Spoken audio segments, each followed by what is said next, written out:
Students, BSc part first physical chemistry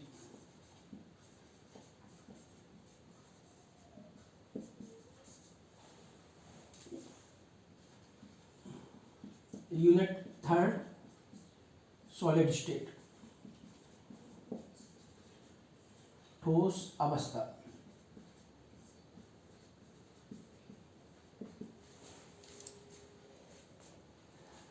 आज हमारा जो लास्ट टॉपिक है इस यूनिट के क्रिस्टलीय स्ट्रक्चर, क्रिस्टलीय संरचना, क्रिस्टलाइन स्ट्रक्चर।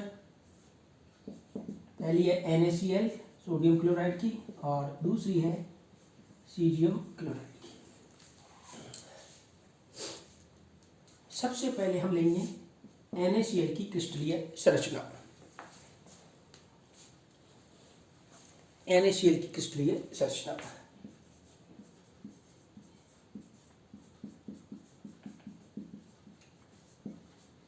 क्रिस्टलीय संरचना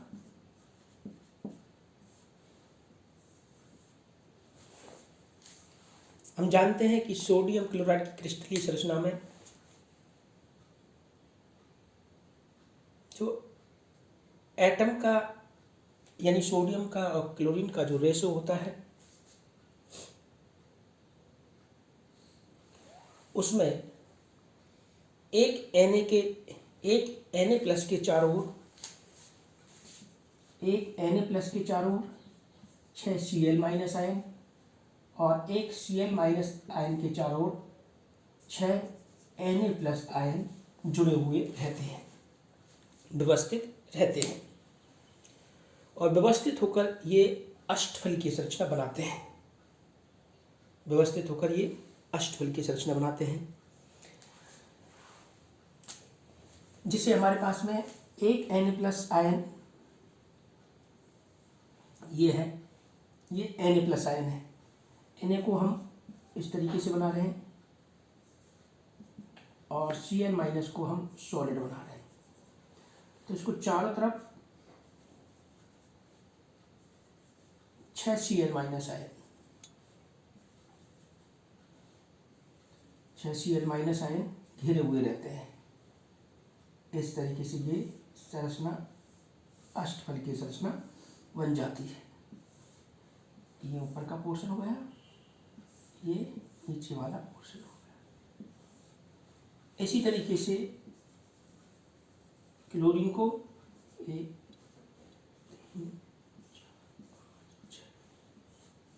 ये बीच में क्लोरीन एटम है, Cl माइनस एटम है।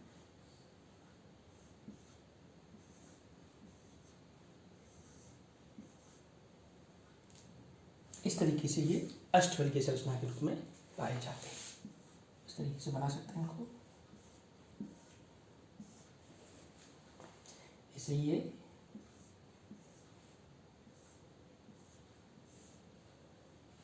इस तरीके से हम जानते हैं कि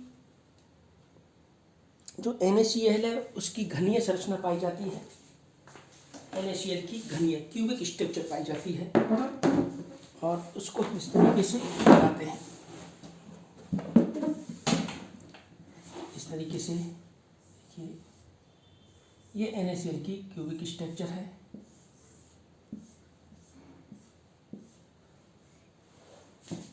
अब इसमें अलग अलग यूनिटों में एटम की व्यवस्था एक जैसी होती है, यानी सभी यूनिट सेम होती है। जैसे मान लो यहाँ पर हमने Cl एटम को लिया, यहाँ पर हमने Cl एटम को लिया तो एक क्लोरीन एटम यहाँ पर होगा, एक क्लोरीन एटम यहाँ पर होगा, दूसरा क्लोरीन एटम ये, तीसरा ये रहा, चौथा ये रहा और ये पांचवा और ये छठवां। ये क्लोरीन एटम है और बीच में सोडियम एटम हम ले रहे हैं। या इस तरीके से मान लो बच्चों, Na को हमने लाइट लिया तो बाहर की साइड में Na हो गई और अंदर डार्क लिया तो ClO है। जब NaCl क्रिस्टल पर एक्स किरणें आपतित की जाती हैं तो 100, 110 और 111 तलों द्वारा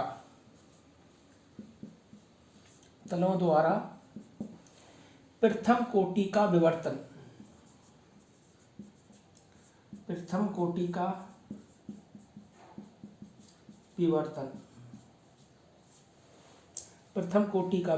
क्रमशः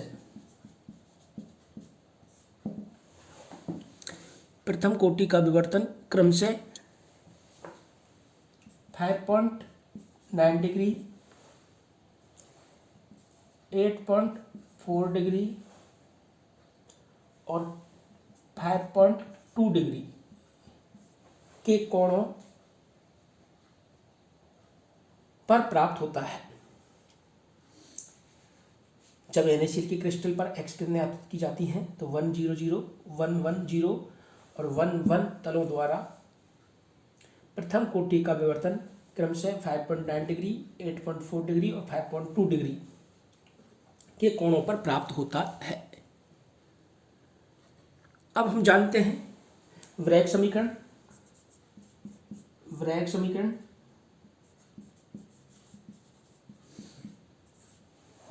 2d sin थीटा बराबर n लैम्डा। तो हमको इसमें जो जालक तल हैं उनके बीच की दूरी d कैलकुलेट करनी होती है, क्योंकि किसी भी क्रिस्टल की संरचना के लिए उनके जो समानांतर तल हैं उनके बीच की दूरी ज्ञात होने पर उसकी स्टडी हो जाती है। ये समदूरस्थ समानांतर है d, तो d बराबर हमारे पास में आ गया n lambda 2d sine theta, n lambda 2d sine theta.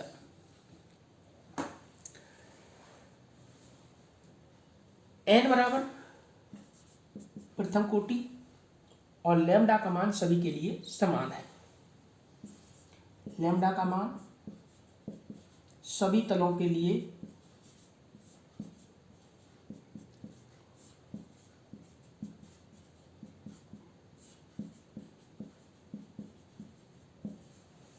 अतः हम किस तरीके से कर सकते हैं, देखिए ऊपर लिख लीजिए।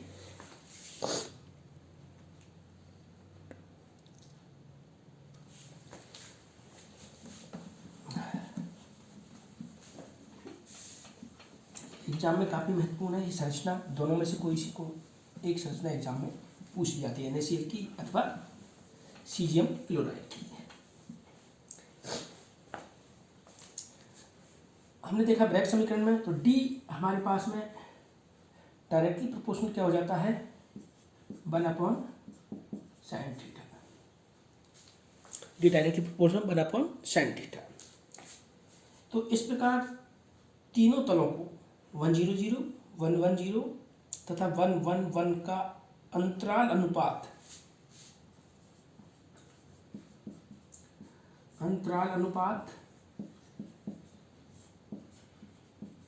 निम्न प्रकार लिखा जाता है। अंतराल अनुपात निम्न प्रकार लिखा जाता है D11, D100, D110 और D111।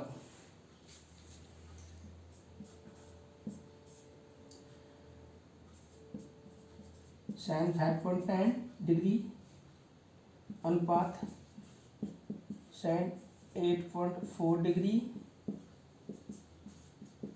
साइन लास्ट एंगल था 5.2 डिग्री 111 के लिए। अब जब इनकी वैल्यू रखते हैं तो सीधा जो आंसर आता है 9.7 31 6.8 44 11.04 डिवाइड करते हैं 1/0.704 1.136। यह अंतराल फलक केंद्रीय घनीय जालक फेस सेंटर्ड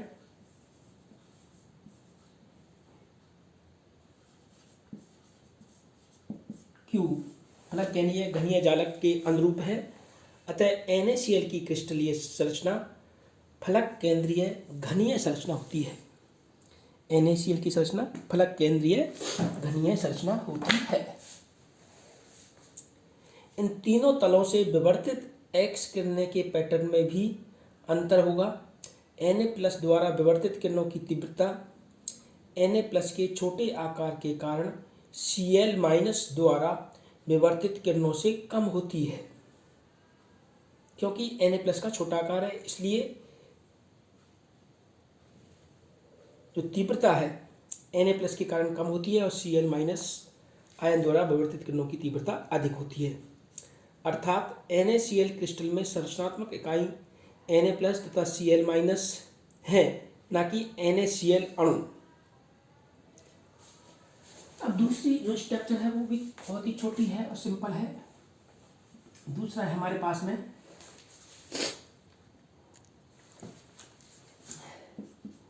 सीजियम क्लोराइड की क्रिस्टलीय संरचना।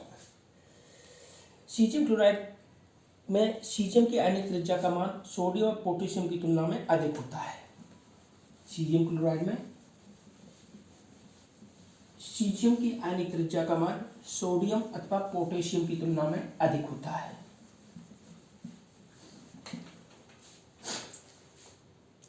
जिसके कारण इसकी त्रिज्या का अनुपात यानी त्रिज्या अनुपात का मान बढ़ जाता है। सीजियम क्लोराइड की त्रिज्या अनुपात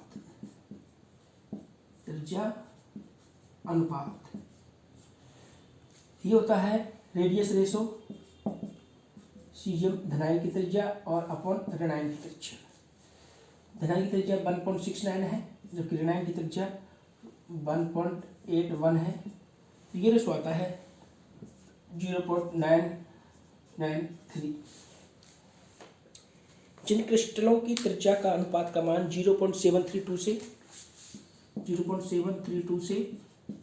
1.000 के मध्य होता है, उनकी जो ज्यामिति है वो किस प्रकार की होती है बच्चों? घनीय ज्यामिति होती है। घनीय ज्यामिति पाई जाती है उनमें।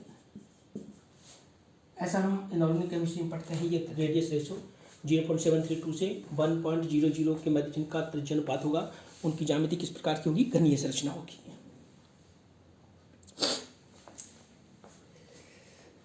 इस प्रकार का त्रिज्या अनुपात रखने क्रिस्टल की ज्यामिति घनीय तथा समन्वय संख्या 8 होती है।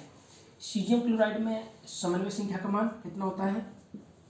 समन्वय संख्या कोऑर्डिनेशन नंबर का मान होता है 8 यानी इनका रेशो होगा 8/8। अर्थात एक सीजियम आयन को 8 Cl- आयन और एक Cl- आयन को 8 सीजियम प्लस आयन आपस में घिरे हुए रहते हैं। इस तरीके से हम संरचना बना के देख सकते हैं बच्चों।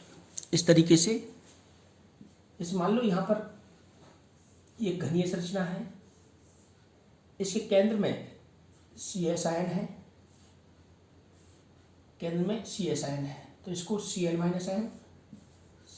आयन 3 4 5 6 7 1 2 3 4 5 6 7 और ये 8। इस तरीके से 8 Cl- आयन इसको घेरे हुए होते हैं, वो Cl- आयन घेरे हुए होते हैं। इसी प्रकार से एक Cl को 8 CS आयन घेरे हुए होंगे। इस तरीके से इनकी समन्वय संख्या का मान 8 होता है। समन्वय संख्या का मान 8 होता है।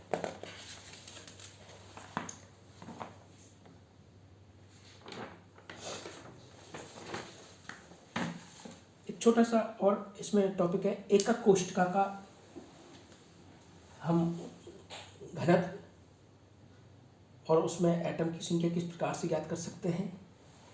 एकक कोशिका का जो द्रव्यमान होता है, एकक कोशिका का जो घनत्व होता है, किस तरीके से हम देखते हैं। उसके लिए फॉर्मूला है इकाई कोशिका का घनत्व। इकाई कोशिका का घनत्व